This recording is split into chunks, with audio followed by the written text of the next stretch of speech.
Welcome back to another technical deep dive here in the debug zone. Today we're tackling a big question and breaking it down with insights from other users. Hopefully this clears up some misconceptions and helps you get the answer you need. So buckle up, stay a little curious, and let's jump right in.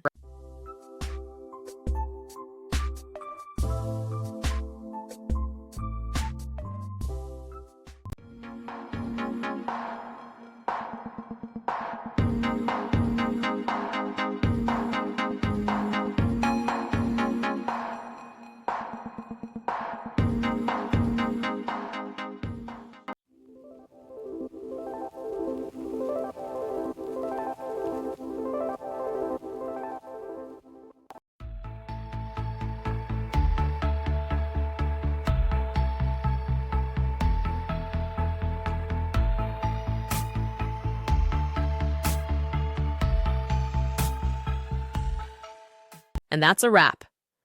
I hope you found the answer you were looking for. If you did, take a second to hit that subscribe button. It really helps out.